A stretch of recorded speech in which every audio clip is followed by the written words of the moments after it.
Os óleos são compostos orgânicos líquidos sob as condições ambientes. Isso ocorre devido à presença de ligações duplas na sua estrutura orgânica, podendo então, deste modo, serem classificados como mono ou poliinsaturados. Mas é interessante notar que através de uma reação conhecida como hidrogenação catalítica, que é uma reação de adição de átomos de hidrogênio, esse composto que é líquido pode se transformar num sólido, conhecido como margarina. Bom, bora dar uma olhadinha como são essas tais reações de adição lá da química orgânica. As reações de adição elas podem ser classificadas como sendo a adição de substâncias, ou então de átomos e grupos de átomos, num composto orgânico. Os compostos orgânicos que sofrem reação de adição são esses daqui, ó, os tais dos alcenos, que são compostos que apresentam ligações duplas, os alcinos, com triplas ligações, os dienos, que têm duas duplas ligações, os cicloalcanos, especificamente de 3 e 4 carbonos, e também os compostos carbonílicos podem sofrer a reação de adição. Aqui eu coloquei um composto que tem uma ligação dupla e lembrando que a presença de insaturações leva à formação das tais ligações π. Então aqui nós podemos falar que nós temos uma ligação do tipo sigma e a segunda ligação é uma ligação do tipo π. Lembrando que a ligação do tipo π, energeticamente falando, ela é mais fraca do que é a ligação sigma. É importante notar que nós estamos comparando, neste momento, as energias da ligação sigma, que é uma ligação de interpenetração frontal dos orbitais, com uma ligação π, que é uma aproximação lateral desses orbitais. Nós não estamos comparando as energias das ligações simples, duplas e triplas. Toda vez que nós aumentamos o número de ligações, a ordem de ligação, nós também estamos aumentando a energia dessas ligações. Sendo assim, a ligação tripla ela é mais forte, tem mais energia do que uma ligação dupla, do que uma ligação simples. E aqui nós estamos falando sobre a ligação do tipo π. Energeticamente falando, a π em relação a sigma, ela é mais fraca, beleza? Sendo assim, se ela é mais fraca, então, nós conseguimos facilmente fazer o rompimento, né? Não tão facilmente, mas facilmente em relação aqui à ligação sigma. E nós temos, em relação a esse nosso composto orgânico, uma molécula, que eu chamei aqui genericamente de AB, para reagir com ela e formar o processo de adição.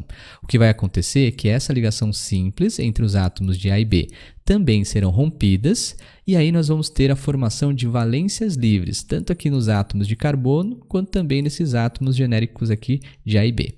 Sendo assim, o A vai ser adicionado lá num átomo de carbono, o B vai ser adicionado aqui no outro átomo de carbono, e nós vamos ter a formação do produto de adição. Então tá lá, os dois átomos de carbono, a ligação π ela foi rompida, né? Essas ligações aqui já estavam prontas ali. Formou-se, então, uma valência livre em cada um dos átomos de carbono, onde foram adicionados o átomo A e também aqui o nosso átomo B. Então, perceba que de um composto que é insaturado, pela reação de adição, nós formamos um composto que é saturado. E mudou bastante coisa, né? Esse carbono aqui, da dupla ligação, ele tinha uma hibridação do tipo sp2, consequentemente ele era trigonal plano.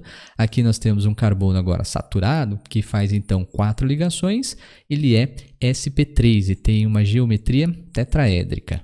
Dependendo de quem for essa substância B que está sendo adicionada ao composto orgânico, nós temos aí os casos do processo de adição. Se forem átomos de hidrogênio, ou seja, se a molécula for hidrogênio H2, nós vamos ter a hidrogenação, conhecida como hidrogenação catalítica e também conhecida como redução. Depois te mostro por quê. Se for aí moléculas de halogênios, por exemplo, Cl2, Br2 ou I2, não F2, o flúor é extremamente reativo, vai arrebentar a nossa molécula orgânica aqui, não vai ter reação de adição. Então, nós teríamos ali uma halogenação. Se nós tivermos reação com HCl, HBr ou então HI, nós vamos chamá-la de hidrohalogenação. E se for com moléculas de água, nós teremos uma hidratação ou também chamado simplesmente de adição de água, beleza? Vamos ver cada um desses casos, que é bem bacana aí essas reações, ó. Coloquei aqui para a gente, então, ver caso a caso, o eteno, também conhecido como etileno. Cuidado com esses nomes usuais, muitos vestibulares, como é o caso da FUVEST, aí né? A gente precisa saber esses nomes, tá lá no manual que etileno é um dos nomes que a gente precisa conhecer. Legal. Perceba que aqui nós temos então uma molécula que tem em relação aos carbonos geometria trigonal plana, é sp2. Nós vamos ter aqui uma ligação do tipo π, que energeticamente falando é mais fraca do que a ligação sigma, então a gente consegue romper essa ligação. E no rompimento, há a formação de valências livres em cada um dos átomos de carbono, que nós podemos aproveitar para adicionar coisas, né?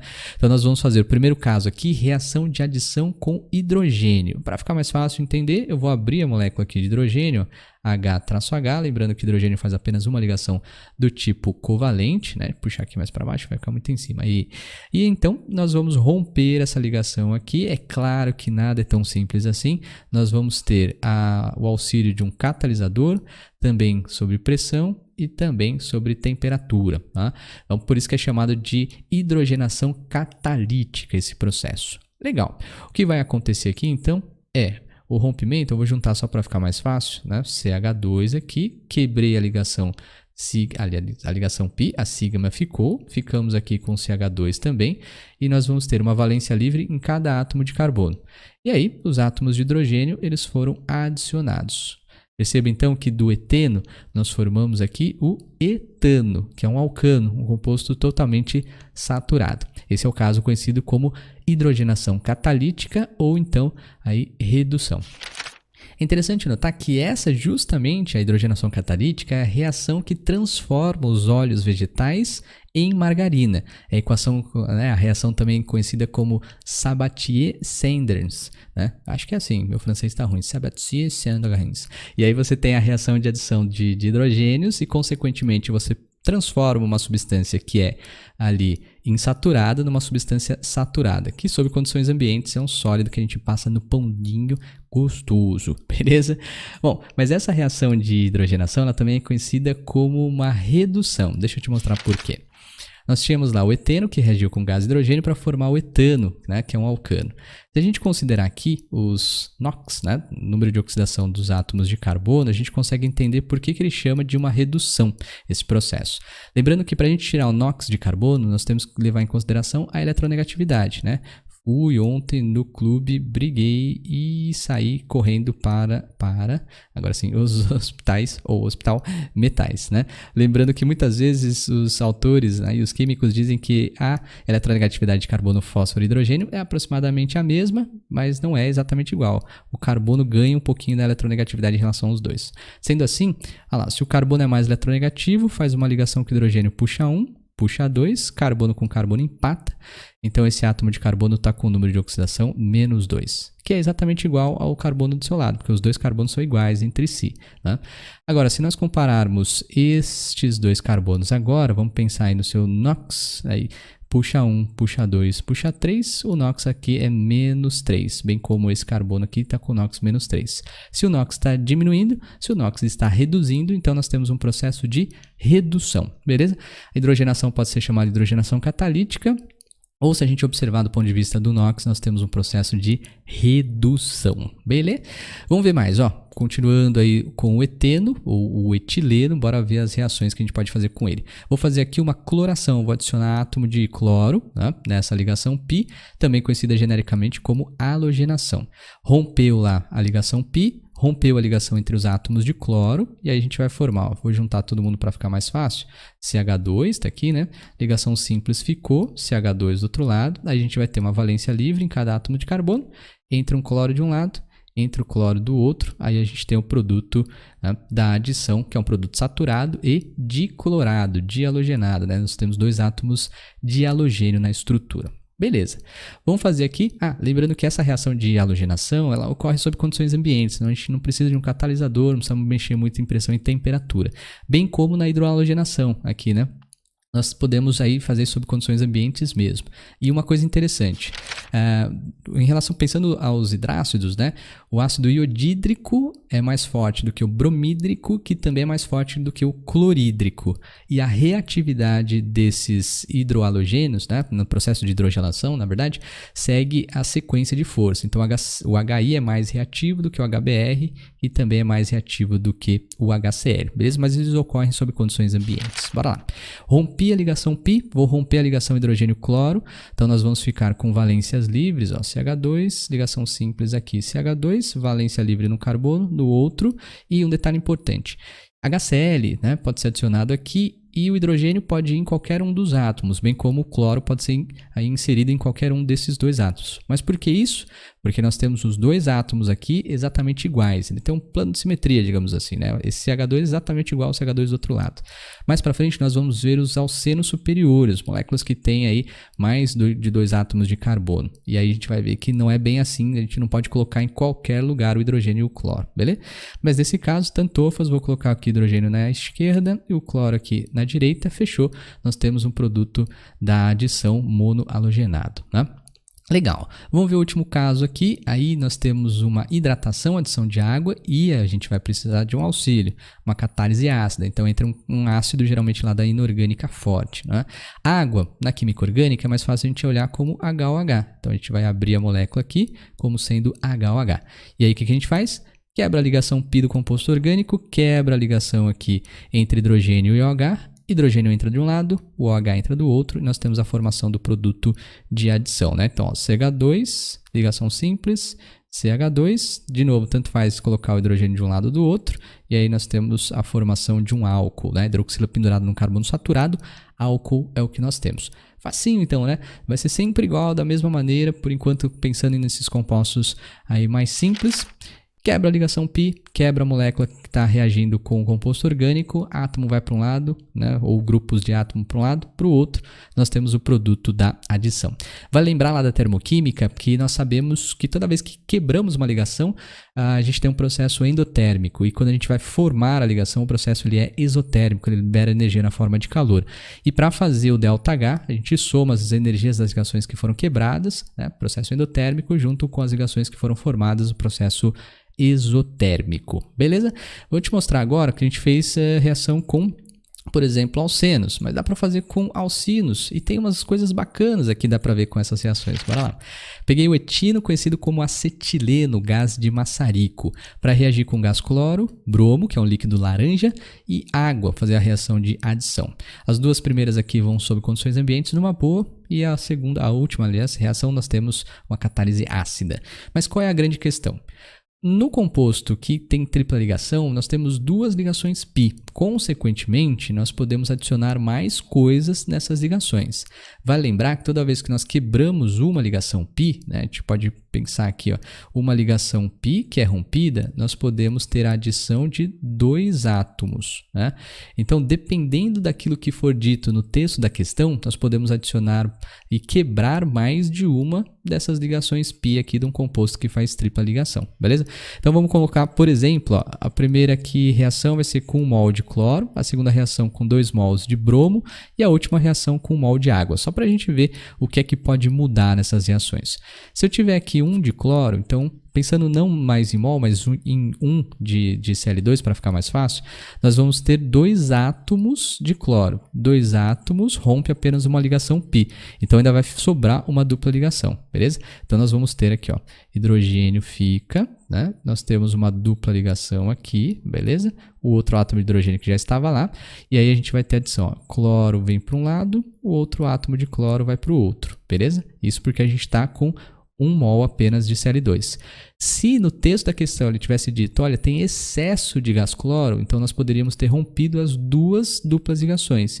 E aí eu teria um produto tetrahalogenado, que ele está sendo apenas dihalogenado. Mas uma coisa bacana que dá para enxergar aqui é o seguinte, esse composto ele tem dupla ligação, e no mesmo átomo de carbono, nós temos ligantes diferentes entre si, né? E os átomos de cloro, que são mais pesadões, encontram-se para o mesmo lado. Nós temos uma conformação aqui, cis. Quer dizer que, além do cis, a gente produziu também o seu isômero trans. Nessa reação, a gente vai ter a formação ali, né? Uma parte de cis, uma parte de trans, né? Então, vou colocar aqui, ó, mais C dupla, C, o hidrogênio aqui. A gente pode formar também o seu isômero, que é o isômero trans, beleza? Quando os ligantes de maior peso molecular encontram-se de lados opostos, nós temos o seu isômero, que é chamado de isômero trans. Ah, e vai lembrar outras coisas interessantes, né? É que aqui eu não desenhei na geometria correta, mas tirando e fazendo a análise vetorial, nós temos o trans como sendo composto apolar e o cis como sendo composto polar, que a gente já estudou em umas aulas anteriores lá sobre a isomeria cis-trans, legal? Então, cuidado que aqui a gente pode ter, nesse caso, a formação de uma parte de cis e uma parte de trans. Vamos adicionar aqui 2 mols de bromo. Pensando não em mol para ficar mais fácil, se eu tiver 2 bromos, né, 2Br2 dá um total de 4 átomos. Se 2 átomos quebram uma ligação π, 4 átomos podem romper 2 ligações π. Então, consequentemente, aqui nós vamos quebrar todas as ligações do tipo π. Vai ficar apenas a ligação sigma entre os carbonos. Então, juntei aqui CH para ficar mais fácil. Aí nós vamos ter aí 4 átomos de bromo sendo adicionados, né? Br, Br, Br, ou seja, o produto ele é tetrahalogenado. Tá lá. Legal. E o último caso, vamos fazer aí a adição de água, lembrando que a água aqui fica mais fácil da gente ver quebrando em HOH, né? Quebra, se eu tenho um mol, então eu vou ter um átomo de hidrogênio, pensando não em mol para ficar fácil, um átomo de hidrogênio, um grupo OH, quebrou aqui, então quebra apenas uma ligação do tipo π, certo? Então nós vamos formar aqui, ó, CH, que já estava lá, né? Tem uma ligação dupla, beleza? Aqui CH que também já estava, vou colocar um hidrogênio aqui, né? E o grupo OH para o outro lado. Formei um álcool? Não. Aí que está o grande barato dessa reação. Nós estamos formando aqui um enol. E nós sabemos que os enóis eles são instáveis. E a reação então não vai parar por aí. Nós vamos ter o seu isômero, né, mais estável. No caso aqui uma tautomeria. E então formar um composto que é ali carbonilado. Lembrando que quando nós temos o equilíbrio químico com enol, ele pode ser aldoenólico ou cetoenólico. Independentemente do caso, nós temos que sempre formar uma C com dupla O, uma carbonila. Assim fica mais fácil, que a gente não precisa ficar decorando os casos. Para formar uma C com dupla O, ó, ligação π aqui entre carbonos, rearranja ela, joga para o lado aqui. Esse hidrogênio que está ligado aqui no oxigênio, ele passa lá para cima para completar o octeto do carbono. E aí nós vamos formar, ó, C, já tem 2 hidrogênios, esse hidrogênio vem aqui para o lado, vai dar CH3, beleza? E aqui nós vamos ficar, ó, C com dupla O e o hidrogênio que já estava lá. Beleza? Deste nosso enol, a gente formou aí um aldeído, né? C com dupla OH, aldeído é o que nós temos. Aqui nós temos, então, o equilíbrio aldoenólico. Essa é uma parte importante, porque a gente está observando lá que, muitas vezes, dependendo da pergunta, ele fala qual é o produto final da reação. Então, não parou bem por aí, porque o enol ele é instável, ele pode continuar a reação e aí formar este aldeído. Belezinha? Muito bem. Bom, na próxima parte a gente fala mais um pouquinho sobre as reações de adição, especificamente quando nós estamos tratando ali com compostos maiores, né? A gente estava com 2 carbonos apenas, então é fácil, coloca aí um átomo para um lado, o grupo de átomo para o outro, você tem o produto de adição. Mas e se for maior? Será que dá para colocar tudo em qualquer lugar? Te vejo lá, até mais.